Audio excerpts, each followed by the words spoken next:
Good evening everyone. हम लोग पंचांग बेसिक्स पढ़ रहे हैं। और पंचांग बेसिक्स में मैंने आपसे कहा था कि आप दृक पंचांग को डाउनलोड कर लीजिए, क्योंकि डेली आप लोगों को पंचांग देखना है। और जब आप दृक पंचांग को डाउनलोड करते हैं तो इसका जो ऐप का आइकन है वो ऐसा है। और जैसे ही पहला पेज खोलेंगे तो ये इस तरह से दिखाई देता है। तो यहाँ पर देखिए लिखा है दैनिक पंचांग। यहाँ से आपको दैनिक पंचांग, ये देखिए दैनिक पंचांग का पेज ओपन हो गया। तो यहाँ लिखा रहता है, देखिए ये लिखी है तिथि, ये प्रतिपदा तिथि लिखी है। तिथि के बारे में हमने लास्ट क्लास में बात कर ली थी। तिथि प्रतिपदा पूर्ण रात्रि तक, नक्षत्र योग करण भी यहाँ पर दिए होते हैं और दिन दिया है मंगल। तो लास्ट क्लास में हम लोगों ने पढ़ा था कि जो पंचांग है उसके 5 अंग हैं, और वो 5 अंग कौन से हैं? तिथि, नक्षत्र, वार, योग और करण। तो इसमें हमने तिथि के बारे में अच्छे से जान लिया था। इसके बाद जो चीजें हमने पढ़ी थी, तिथि, वार, योग, करण, नक्षत्र। नक्षत्रों के नाम आपने याद किए, बहुत अच्छे से याद किए। इनको बहुत अच्छे से याद करना है, ठीक है। तो जब आप इनके नक्षत्रों के नामों को याद कर लेंगे तो उसके बाद क्या होता है, बहुत सारी चीजें जब हम प्रिडिक्शन करते हैं ज्योतिष में, तब हम इन्हीं के थ्रू कर देते हैं। किन के थ्रू? मतलब पंचांग देखा और प्रिडिक्शन कर दिया। आज मैं आपको बताऊंगी कि पंचांग से प्रेडिक्शन कैसे करते हैं, लेकिन उससे पहले हमें योग और करण क्या होते हैं ये भी समझना पड़ेगा। वार आप जानते हैं, सोमवार, बुधवार, बृहस्पतिवार, ये सब वार होते हैं। और जैसे जैसे नाम है वैसे वैसे ही इनके स्वामी भी हैं। जैसे सोमवार है तो सोम यानी कि चंद्रमा स्वामी है। अगर मंगलवार है तो मंगल स्वामी है, बुधवार है तो बुध स्वामी, ये आप जानते हैं, ठीक है। आज हम बात करेंगे करण के बारे में। अब ये करण क्या होते हैं? तो करण के लिए, एक मिनट में पेज ओपन कर लेती हूँ। ये हमने पढ़ा था तिथि के बारे में, ये अगर आपको याद आ रहा हो तो। तिथि, चलिए यहाँ पे मैं बताना शुरू करती हूँ। आज हम पढ़ेंगे करण के बारे में। करण 11 होते हैं। अब ये जो करण होते हैं इनसे, अब पंचांग के अलग अलग अंगों से अलग अलग चीजें पता चलती है, वो मैं अभी आपको बाद में बताती हूँ। करण 11 होते हैं, जिसमें 7 करण तो होते हैं चर, और 4 चरण स्थिर होते हैं। अब जो चर करण है वो कैसे हैं? बव, बालव, कौलव, तैतिल, गर, वणिज और विष्टि। 1 2 3 4 5 6, और ये हो गए 7। अब इसके बाद 8वां, 9वां, 10वां, 11वां, ये करण कैसे हैं? एक करण है चतुष्पद, एक करण है नाग, एक है शकुनी, और एक है किन, एक मिनट ऊंगी मात्रा लगा दी, किंस्तु घन, किंस्तु घन, ठीक है। ये फिक्स्ड है। फिक्स्ड होने का मतलब है कि ये एक पर्टिकुलर तिथि पर आते हैं। जैसे प्रतिपदा पर किंतुघ्न होता है। शकुनी कब होगा? अमावस्या पर। उससे पहले चतुर्दशी पर क्या होगा? नाग। और उससे पहले अच्छा एक और चीज है कि ये जो करण होते हैं ये एक तिथि में 2 हो सकते हैं, ठीक है ना। तो अमावस्या के पहले भाग में कौन से होंगे? अमावस्या के पहले भाग में नाग और शकुनी होंगे। द्वितीय भाग में ये, पहले भाग में ये। और चतुर्दशी के उत्तरार्ध में, उत्तरार्ध मतलब सेकेंड हाफ में, चतुर्दशी के उत्तरार्ध में चतुष्पद होता है। नाग और शकुनी अमावस्या पर होते हैं और किंतुग्न प्रतिपदा पर होते हैं। बव बालव कौलव तैतिल गर वणिज विष्टि चतुष्पद नाग शकुनी और किंस्तुग्न, इनके नाम याद रखने हैं। अब बात आती है योगों की। योग हमारे पास 27 योग होते हैं, 27 योग। ठीक है, अब योगों को समझ लेते हैं। एक सेकेंड में जरा योगों की लिस्ट देखिए। यहां पर भी पंचांग के करण और उनके लॉर्डशिप लिखाई गई है। बव बालव कौलव तैतिल गर वणिज विष्टि, ठीक है, शकुनी चतुष्पद नाग किंतुग्न। ये थोड़ा सा मैंने उल्टा नामों को थोड़ा आगे पीछे लिख दिया है, लेकिन नाम कैसे हैं ये चार फिक्स्ड वालों के, ये अच्छा हुआ दिख गई लिस्ट के। शकुनी, चतुष्पद, नाग और किंतुघ्न। ठीक है, तो ये जो है ये फिक्स्ड है, सही है। और बाकी के देखिए लिखा है movable movable movable movable movable movable. आगे रूलिंग प्लैनेट लिखा है। अब रूलिंग प्लैनेट वगैरह को भी आप समझिएगा। जो शकुनी चतुष्पद नाग और किंतुग्न है, इनके क्या क्या प्लैनेट है? राहु केतु, राहु केतु। इनके भी देवता होते हैं, इंद्र, ब्रह्मा, मैत्र, विश्वकर्मा, भूमि या पृथ्वी, माँ लक्ष्मी देवी, यम। इनके क्या है? काली, रुद्र, नाग और मारुत। अब आगे बढ़ते हैं। जब हम अगला, मैं देखना चाहती हूँ कि हमने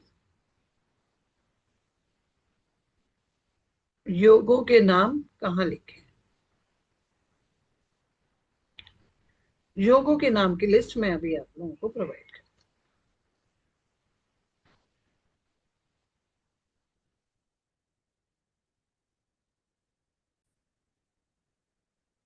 तो यहाँ देखिए, यहाँ पर योगों के नाम लिखे हुए हैं। क्या क्या नाम है? मैं इंग्लिश में लिखे हैं, मैं इनको हिंदी में लिख देती हूँ। पहला लिखा है विश्व कुंभ, विश्व कुंभ। दूसरा लिखा है प्रीति। तीसरा है आयुष्मान, आयुष्मान। फिर लिखा है सौभाग्य। फिर लिखा है शोभन। फिर लिखा है अतिगंड, अतिगंड। सुकर्मा। उसके बाद लिखा है धृति, धृति। फिर लिखा है शूल। फिर लिखा है गंड, वृद्धि। फिर है ध्रुव। फिर है व्यघात, व्यघात। फिर लिखा है हर्षण,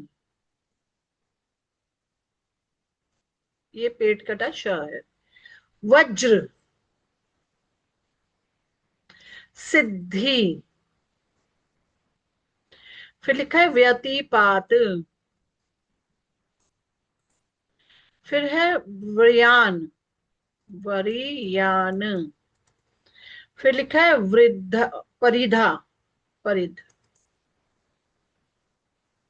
फिर लिखा है शिव। फिर लिखा है सिद्धा,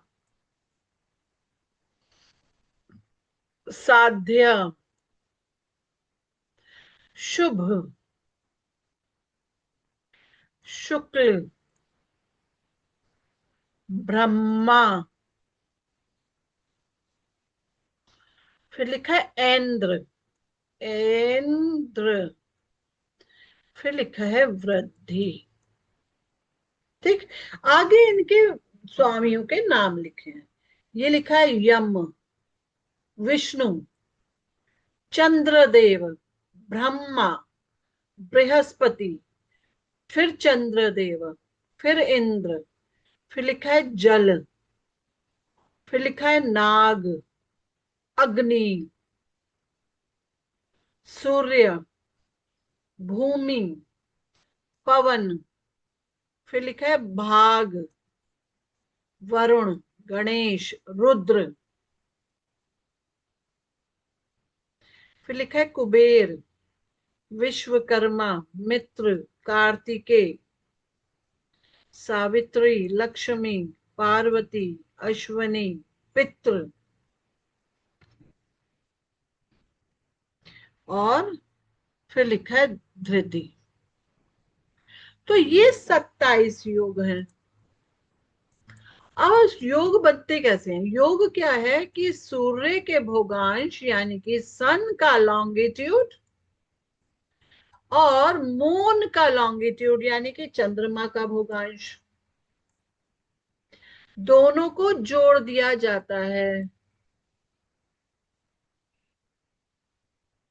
मीन्स क्या हुआ कि सन की एनर्जी और मून की एनर्जी का कॉम्बिनेशन है ये योग। और योग भी हमारे पंचांग में बहुत इंपॉर्टेंस रखते हैं।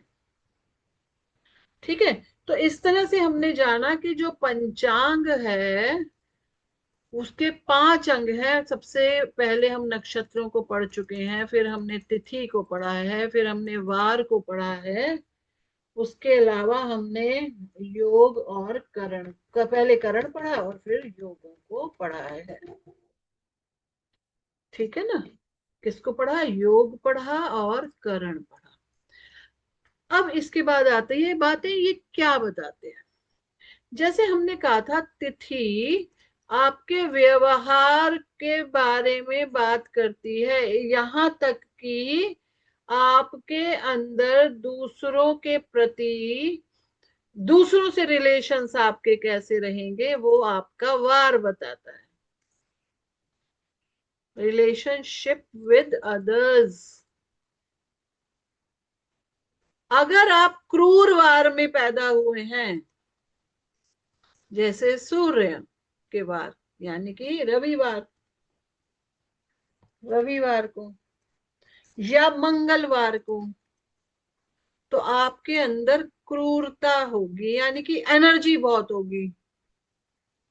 एनर्जी अग्नि जैसी, यानी कि आप कामों में एनर्जी चाहिए आपको, तो दूसरों के साथ रिलेशनशिप में भी आपको एनर्जी चाहिए। आप एनर्जेटिक होकर दूसरों के साथ रिलेशनशिप को चलते हैं। लेकिन अगर सोमवार को आप पैदा हुए हैं तो चंद्रमा का प्रभाव आपके ऊपर है, तो आप सौम्य हैं। ठीक है, सॉफ्ट है। आपका जो दूसरों के प्रति रिलेशनशिप है वो काफी भावुकता भरा हो सकता है। अगर बृहस्पति का है असर, यानी कि बृहस्पतिवार को आप पैदा हुए हैं, तो ज्ञान आपके रिलेशन का कारण हो सकता है। आपके रिलेशंस के बीच में ज्ञान आएगा। शुक्र में लग्जरी आएगी, यानी कि भोग से संबंधित चीजें आएंगी कि आप ये सामान वो सामान, ऐसे मटेरियल मटेरियल बीच में आ जाएगा। अगर शनि का इफेक्ट है तो दुख, कष्ट, परेशानियां। आपने कुछ लोग ऐसे देखे होंगे जो जब भी आपके पास बैठेंगे, अरे वो देखो ऐसे हो रहा है, दुनिया ऐसे परेशान है, पर मतलब they will always talk about दुख, कष्ट और परेशानी।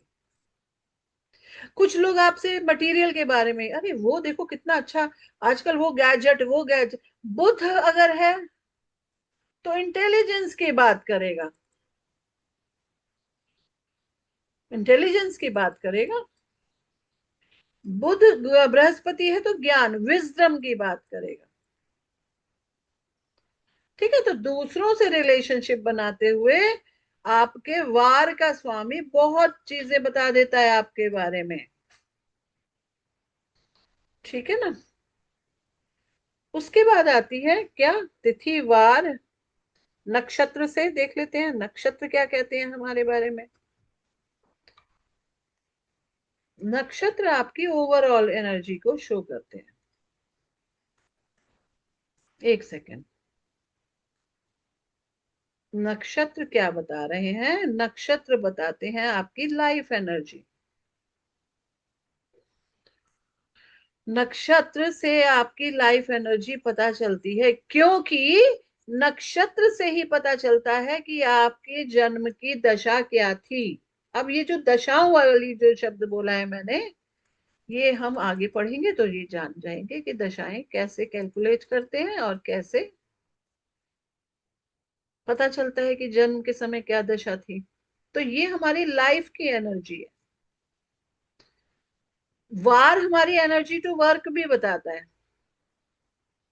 अब जब हमने कहा रिलेशनशिप विद अदर्स, तो हम कहते हैं कि वही हम दूसरों से काम कैसे निकलवाएंगे, अब उस एनर्जी से ही तो निकलवाएंगे, है ना। एनर्जी, एनर्जी टू वर्क, किस एनर्जी से हम काम करते हैं, सौम्यता से करते हैं, विजडम से करते हैं, मटेरियल से करते हैं, दुख से करते हैं, परेशानी से करते हैं, पसीना बहा के करते हैं। ठीक है। तो वार्स बताता है कि हमारा एनर्जी टू वर्क क्या है। हमारा व्यवहार बताता है तिथि, यानी कि हम दूसरों के साथ कैसे रिलेशन रखेंगे। अब जैसे हमारा व्यवहार होगा वैसे हम दूसरों के साथ रिलेशन रखेंगे। मोस्ट इंपॉर्टेंट आता है करण। ये हमारी वेल्थ, मनी एंड प्रोफेशन के बारे में बताता है। अब कैसे बताता है इसको समझेंगे, कैसे बताएगा ये।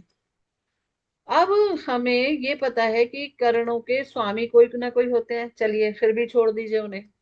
हमने कहा कि बव, बालव, कौलव, तैतिल,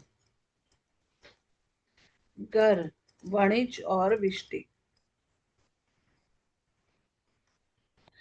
इनको ऐसे लिखिए कि ये संडे है, सन है, ये मून है, ये ट्यूसडे, ट्यूसडे का मतलब सॉरी मार्स लिखना था मुझे, मार्स। यहाँ पर इसको आप कीजिए चौथा दिन बुध, मरकरी लिखना है, मरकरी। और ये हो गए आपके ग्रह, जुपिटर, वणिज हो गए आपके वीनस, और विष्टि हो गए सैटर्न। ठीक है। यानी कि सूर्य रूलर बनते हैं बव के, चंद्रमा रूलर बनते हैं बालव के, मंगल रूलर बनते हैं किसके, कौलव के, बुध बनते हैं तैतिल के, और बृहस्पति बनते हैं घर के, और शुक्र बनते हैं वणिज, और इसी तरह से शनि बनते हैं विष्टि के। अब बात बाकी के जो बचे चार, उनके राहु केतु, राहु केतु ऐसे बनते हैं। अगर आपका जन्म कॉलम में हुआ है तो आपके अंदर मंगल की एनर्जी है, आपके वर्किंग स्टाइल में, आपके प्रोफेशन में, आपके पैसा, पैसा कहां से आएगा, मंगल आपको पैसे देंगे। आप मंगल से रिलेटेड काम करेंगे। जैसे सचिन तेंदुलकर का चार्ट हम लोग देख रहे थे, तो उसमें उनका जन्म कॉलम में हुआ है, तो यानी कि मंगल की एनर्जी, और मंगल क्या करता है, फिजिकल एनर्जी देता है, एक्शन। और जब क्योंकि वो क्रिकेट खेलते हैं उसमें तो एक्शन और फिजिकल एनर्जी की बहुत जरूरत है।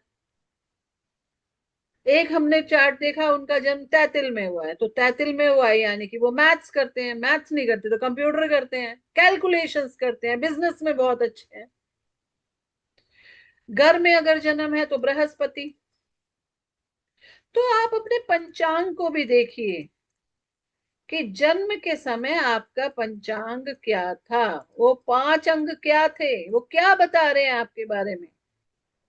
अगर आपका जन्म वाणिज्य में हुआ है तो आप बहुत अच्छे बिजनेसमैन हो सकते हैं, आपको लग्जरी पसंद होगी, आपको मटेरियल चाहिए जीवन के लिए।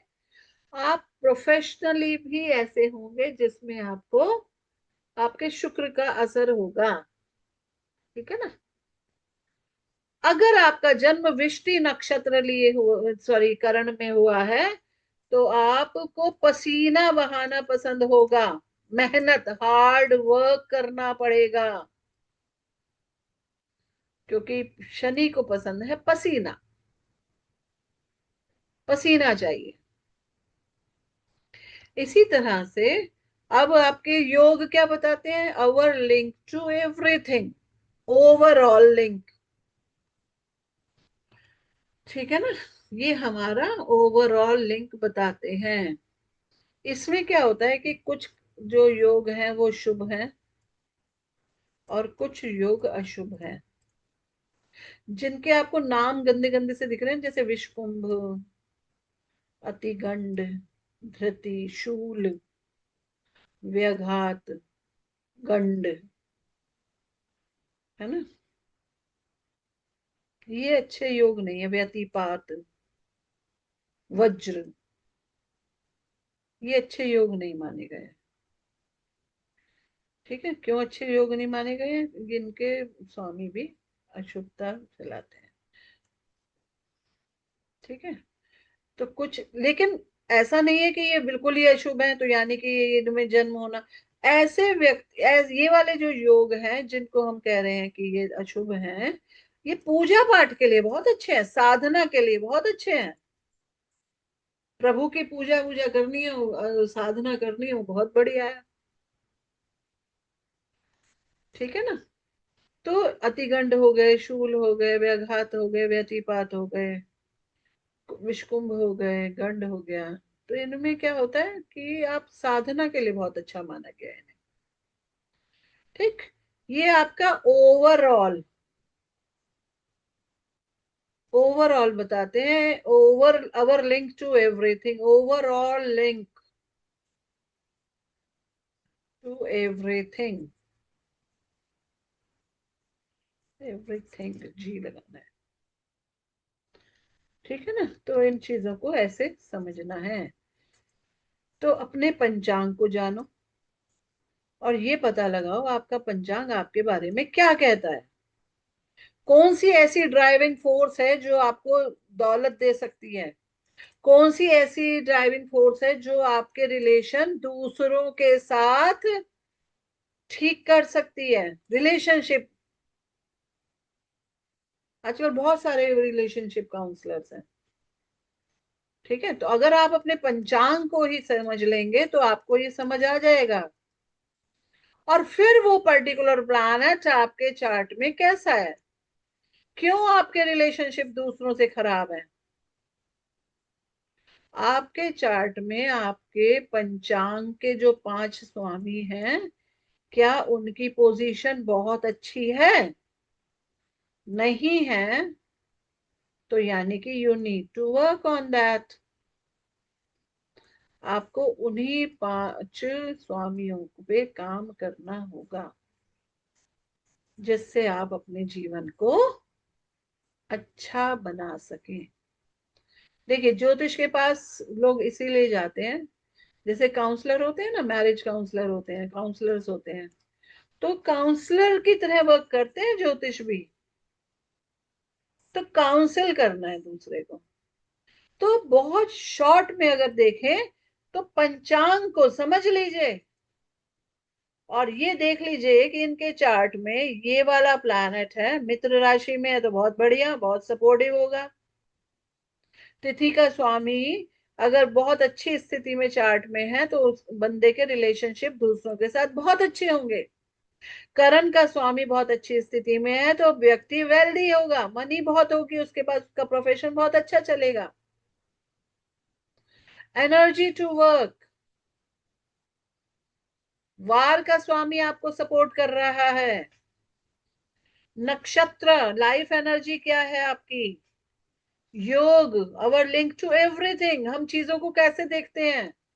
लोगों का एटीट्यूड पॉजिटिव नेगेटिव होता है, ऑप्टिमिस्टिक है वो आपके नहीं हो, आप हर चीज में नेगेटिविटी देखते हो, आप हर चीज में पॉजिटिविटी देखते हो। वो कैसे पता चलेगा, योग से पता चलेगा, our link to everything, how do we take things positively और नेगेटिवली। और वो भी बताएगा, वो कैसे पता चलेगा, हमारे वो उस योग का स्वामी, उस योग का जो वो है, हमारे चार्ट में कैसे प्लेस है, ऐसे पता चलेगा। ठीक है ना, तो आज के लिए इतना ही रखते हैं। नेक्स्ट क्लास में फिर मिलेंगे। Thank you.